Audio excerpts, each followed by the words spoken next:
All right, let's come to order, and I'll ask the clerk to call the roll. Mr. Ankuma? Aye. Mr. Castillo? Here. Ms. Gill? Here. Mr. Lawrence? Here. Mr. Reitinger? Here. Ms. Ward? Present. And Mr. Webb? Here. All right, let's stand for the pledge. I pledge allegiance to the flag of the United States of America and to the republic for which it stands, one nation, under God, indivisible, with liberty and justice for all. Take a motion to adopt the agenda. Moved. Second. All in favor? Aye. Opposed? All right. Business on the action is approval of the superintendent search stakeholders panel, and I will turn that over to Mr. Radinger, to Mr. Vice Chairman, to discuss. Sure. So just to set the scene, we had a discussion, and I think had reached substantial consensus before that we would have a stakeholder panel. And at the last public meeting, I believe, with the exception of a special meeting, Mr. Lawrence suggested a number of names for entities to attend. Afterwards, we collected, that is, Mr. Lawrence collected names by email, and I circulated a possible list, but we called this meeting to discuss the final list of candidates in the stakeholder panel. So I'd have to find it on my email, but that's really the introduction to where we are. All right, and I think that with this stakeholder panel, it is the opportunity for the community, once we have narrowed down to our finalists, for them to have an opportunity to ask questions of them, and we're trying to keep this to those stakeholders that have direct impact with the schools. And keep the number at a manageable number of folks, so that we can bring them in, have those conversations, and again, reiterate that this is for advising only. The final decision will be with the board, but this is an opportunity for those community stakeholder groups with the schools to give us an opportunity to give us some feedback of the finalists that we will decide on. With that, I'll open the floor up to questions or comments. Mr. Nkuma? So, Mr. Chair, I think I sent an email out recommending that we add the daycare advisory as a group. My reasons for that are, one, that they straddle. They're almost a system-wide entity that straddles or runs programs at three of our schools. They don't make no significant demands on the budget, and there are some. I think it's a worthwhile cause bringing them in as well. So I'll leave that to my colleagues to make a decision of it. I'd recommend we include them. I agree, because they work, and they do work closely with the superintendent in providing services for our students who need care after school and before school. I strongly agree with Mr. Ankuma, and I would like to see the daycare advisory represented on this group. Thank you, Ms. Ward. Any other comments? Mr. Castillo? Thank you, Mr. Chairman. I do think it's important to explain to the community what a delicate exercise this is. This is a wonderful way to get valuable input from the community, but it also comes with some hazards, not the least of which is that this is a confidential process in large part for the benefit of the candidates themselves, many of whom are involved in this process unbeknownst to, for understandable reasons, with the divisions where they may currently be working. And I think we do face a delicate task in balancing keeping the group a manageable size and accommodating a wide array of interests within the city. And I think we've been cognizant of the fact that this could either be a rather small group, and that once you go up. It tends to continue to go up. And I think what we have to ask ourselves is, well, really, it's not the nice-to-haves right now that we should be asking for. It's the really, and I don't mean a denigration in any way to any of the valuable work that these groups do, but mindful of the fact that it is, if this were an open session in some way, I would, of course, invite any and everyone. But I do think we need to try to keep this as closely tied to the mission, the core mission of the superintendent as possible. I don't know also when we'll be messaging I think it might be good to sort of explain how we're going to put out the messaging for these encounters when they happen. It also occurs to me, and I would defer to council, whether and to what extent we could update the community on the status of our search. If there's nothing we can say, then so be it. But to the extent that's permissible, it might be a good time to do that now as well. Without knowing what the status is right now, I hesitate to. Perhaps we should save that for another time then, so I will withdraw my suggestion. So if I might, just so that everyone knows, the proposed list that we're talking about now would be the 3 PTAs, the elementary PTA, the middle school PTA, the high school PTA, the employee advisory committees, the administrative employee advisory committee, the professional employee advisory committee, the support employee advisory committee, the Falls Church City Education Association, the Falls Church Education Foundation, the Special Education Advisory Committee, the ESOL Advisory Committee, the Athletic Boosters, and if it were added, and those were all continued, it would be the Daycare Advisory Group. So that would be a total of 12 organizations. I would also like to make sure that the gifted and talented liaison group is represented too, just because they are one of our advisory groups, and I don't know, I'd like to see them added as well. Here's the problem. I want to manage this, because if we have too many groups, it does become more of a challenge to manage the confidentiality piece of this search.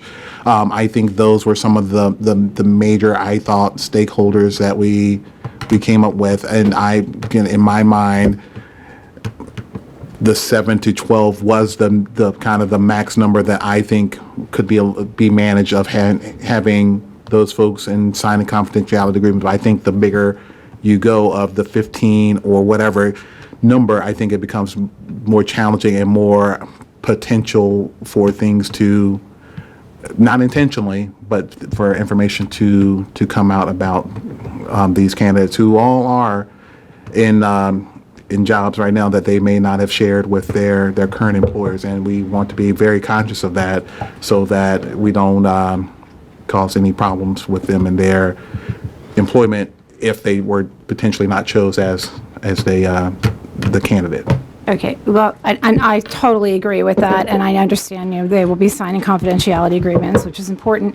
The only thing I have to say is that we have a group of advisory committees, and I don't understand why at least the advisory committees aren't on there, as opposed to just necessarily a boosters group or something. I'm not saying the athletic boosters shouldn't be on there, but what I'm saying is I don't understand why we have, we have representing special education, which is a big area, and ESOL, but I don't understand why we can't include gifted and talented with that. I mean, I know, listen, Mr. Chair, I do recognize you're dealing with, a Herculean task, but I just wanted to know if there's a specific reason why we're not including gifted and talented, as opposed to, say, I don't know, ESOL or one of the PTAs or something. Just a understanding that I'm putting myself in the crosshairs of the Gifted Talent Advisory Committee, I would just say that we do have to keep it a limited number in terms of which advisory committees to invite and who ought to send representatives. The thought in my head is that gifted and talented education is actually a larger, more significant percentage of the population. And so you are likely to get stakeholders who have gifted and talented children in an interview panel, regardless of whether a representative from the advisory committee is invited. That may be wrong. I'd be happy, I don't think we should go to 13 members. I think we ought to have 12 at a maximum. No, I And so- totally agree with keeping it low, and I thank you for your explanation. That makes tremendous sense to me. Thank you. That's all I needed. Yeah. No, we can do a big. Yeah, I mean, I've got to tell you, I think it would be a bad signal if we didn't have gifted and talented there. I understand you're probably going to have people from the PTAs who would, be from that community. So if anything, I would say, and Amanda's going to kill me, but I think the FCEA and PEAK are a bit redundant. So if anything, I would say drop FCEA, put in gifted and talented. I don't see how we don't do the band boosters if we've done athletic boosters. I mean, we've got 600 kids in band alone. That doesn't include orchestra. That doesn't include strings. Doesn't include chorus. I mean, to me, that would get us to 13, including daycare. I mean, the one that was done for Lois had 17. And honestly, I wonder if the one that we did last time had less, simply because it was... I think it was less than that. I wouldn't want to go Well- that low number. I think it was more because it was kind of a. It was at the last second. Got that at It the last wasn't second. I right. don't want to do that. Yeah, but I think I understand, I mean, if anything, we'd be needlessly, I think, harming a superintendent coming in by saying, oh, gifted and talented, you're well represented with so many numbers, that in effect, we'd be annoying a large number of people by not including them and hurting a superintendent coming in just on that basis. If there's agreement to bump that one group off of what's the FCEA. I would have no issue with that because the employees will still, professional staff will still be represented. So I have no problem with that too. But for me, the max would then be 13. That would be the max. I know in others, I know, and it's a bad number. I Whoever stands up don't first necessarily dies, want but- that. I mean, but- logistically, it's going to be hard to get all of them in the room at the same time, both times anyway, so 13, we may only end up with 11, 10 Yeah, anyway. it's So I up think to them to that's, find that It's a representative. baker's dozen. yeah, it's a baker's dozen. It's still a dozen. Well, with the candidate, it's 14, too. so. Are you sure you're not a lawyer? So, yes. so to be clear, we're dropping one of the FCEA Yes, to 10, and then adding what, band, GT, and daycare. daycare. Okay. Sir- So GT is in or out? In, and Okay. boosters, Band and boosters boosters there. are in, and Versus daycare. and daycare. Daycare. Thank you. And I think, and I would ask the chair to articulate that we are on a schedule where we'll be, We will be We'll be- reaching out fairly shortly to those groups to representation and giving them a window when that time will be set for them to be meeting with the finalists, and we will be doing that fairly shortly.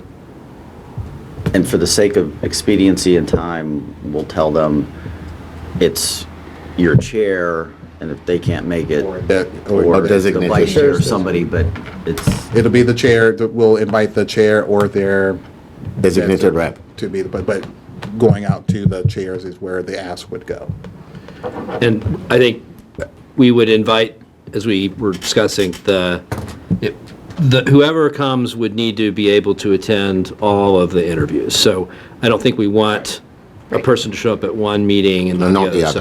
other. So we need a single representative from each of the groups who could attend Both. all of the interviews. Yes. Yeah. And then, going into it, knowing that they will be signing confidentiality. Those individuals, yes. Those individuals will be signing confidentiality agreements. and also making clear, I would assume, Tricia, that the confidentiality agreement continues even after somebody is picked, Yes. because whoever isn't picked is still not to be known or talked about. Absolutely. Yes. Any other questions, comments before I will that out. And a motion? Well, just one question, Doctor, Yeah. are we missing anybody? Okay, and then you get the- Just Lisa's on. FLA? No, I mean, I just said if we were doing all school board advisory committees, FLA or health and wellness was not included. But I don't have a, just want to make sure that, I think you have broad representation Yeah, with but the I group think- that you've yeah. identified. was not advocating. For school groups. Yeah, I think the real difference there is that represents a subject as opposed to, I guess, identifiable kids. yes. You know, Yep. in the ESOL program, in the, you know, the GT program. We know that. So, just blame it on Justin. Accepting a motion. Mr. Chairman, I move that the school board establish a stakeholder group to help interview superintendent candidates, and that the following organizations be included in that invitation: the elementary PTA, the middle school PTA, the high school PTA, the Administrative Employees Advisory Committee, the Professional Employees Advisory Committee, the Support Employees Advisory Committee, the Falls Church Education Foundation, the Special Education Advisory Committee, the Athletic Boosters, the Band Boosters, the English as a Second Language Advisory Committee, the Daycare Advisory Committee, and the Gifted and Talented Advisory Committee. Second. If. Yes. Mr. Ankuma? Aye. Mr. Castillo? Ms. Gill? Aye. Mr. Lawrence? Yes. Mr. Reitinger? Yes. Ms. Ward? Yes. And Mr. Webb? Yes. Thank you very much. And we're gonna move on now to, closed meeting, if someone could, Motion to a closed session. motion for closed session. We haven't even downloaded.